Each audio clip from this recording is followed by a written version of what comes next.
From the National Newsroom of the Canadian Press, I'm Jason White. Defense Minister David McGuinty says Canada is carefully examining U.S. President Donald Trump's request to help secure the Strait of Hormuz. We have no intention of getting involved offensively in the prosecution of the war in the region. That is a choice made by the Israeli and American governments. Obviously, we're talking amongst NATO members. We will continue to consult. But we've always managed to find a way to manage our relationship with the United States, and we will manage our way through this as well. Experts say even if Canada wanted to contribute militarily, there's not much it could send the region to help defend ships from Iranian missiles and drones. U.S. President Donald Trump's demands for other countries to send warships to keep the Strait of Hormuz open have so far brought no commitments. Trump claims numerous countries have told him they're on the way to help police the critical waterway. The virtual shutdown of the Strait of Hormuz is driving up energy prices.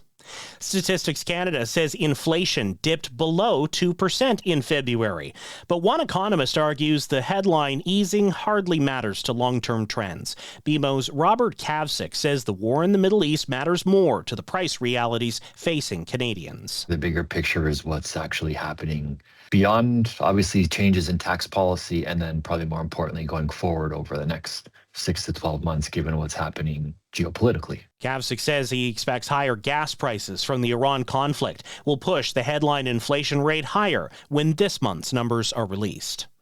An Iranian dissident found dead in BC this month had accused the two suspects in his killing of trying to get poison to kill him back in November. The former Simon Fraser University instructor also accused the pair of being aligned with Iran's government. The two suspects are charged with first-degree murder. Both men appeared in court today by video link. A new report says AI systems depend on Canadian journalism for knowledge, but don't offer compensation or proper attribution in return. McGill University's Centre for Media Technology and Democracy looked at ChatGPT, Gemini, Claude, and Grok. It found those platforms did not provide source attribution about 82% of the time. The report says the system is accelerating the economic decline of the journalism it relies on.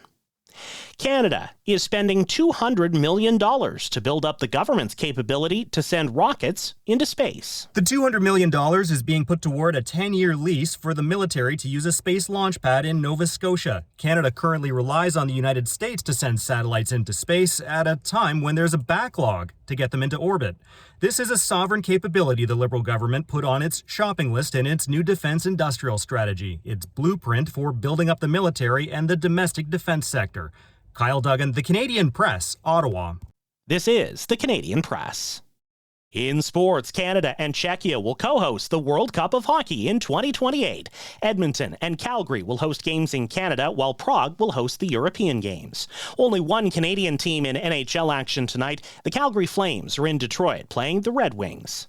Canada's Carrie Einarson is taking on Denmark's Madeleine Dupont at the World Women's Curling Championship in Calgary. Einarson has opened round-robin play with 3 straight wins. Only 3 teams are remaining at the World Baseball Classic. Venezuela and Italy will meet tonight in semifinal play at Miami. The winner will face the host Americans tomorrow. Earlier today, the Toronto Blue Jays defeated the Miami Marlins 5-4 in afternoon preseason baseball action.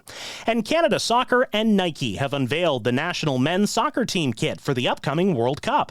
The red home shirt features a split-tone maple leaf pointing north. The black road jersey includes a cracked ice graphic.